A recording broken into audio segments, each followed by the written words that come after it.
Okay, hello everybody. Dr. Todd Lasseigne here at Tulsa Botanic Garden, and today we're going to talk about sweet potatoes.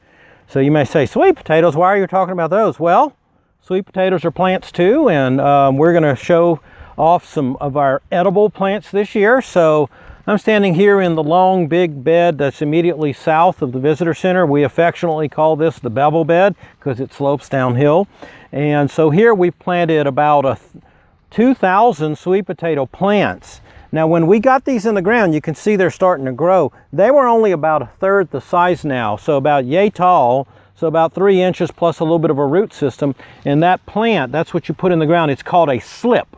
So we purchased sweet potato slips from some growers. This is a commercial variety of sweet potato called Beauregard, developed at LSU decades and decades ago. It's kind of the standard cultivar of sweet potatoes in the United States because it's a very good producer. When you eat sweet potatoes, you're eating the root. So the roots are fleshy, as we call them. They swell up and they're fleshy. And so we're growing this. It is a vining plant. It is a tropical. It has no cold hardiness whatsoever. So it's a tropical plant you plant in the late spring to summer. It loves the heat. There isn't enough heat to kill this plant, y'all. And it's going to form a ground cover. So all these plants on either side of me are going to form a ground cover. We have about 5 different cultivars that we're growing. The ones that the industry, meaning the sweet potato farmers, grow are green leaf cultivars. They don't grow the fancy purple leaf and yellow leaf ones like you see in garden centers now. Those don't produce good tasting roots. And that's what we're all about. So we're going to grow these until the fall, and then we're going to harvest them. We think we're going to get 800 pounds, y'all, of sweet potatoes out of this bed. It's really cool. We're going to share them with some local food banks. You can see even the cicadas are happy behind me. So we're going to share these with our local food banks here in Tulsa, and you know, they can have some nice sweet potato dishes right before Thanksgiving.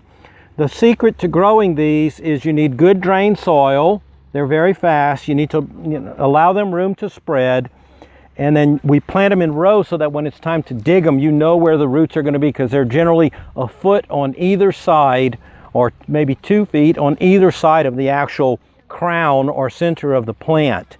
And when you dig them, you actually store them in a dry, average temperature environment so that they will cure. That's the process when some of the carbohydrates in the roots will turn into sugars, which is of course why they're called sweet potatoes. So come over to the garden and watch our little sweet potato plot, and you can see it thicken up through the season.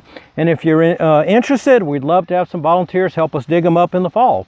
So with that, thank you very much, and come on over to Tulsa Botanic Garden.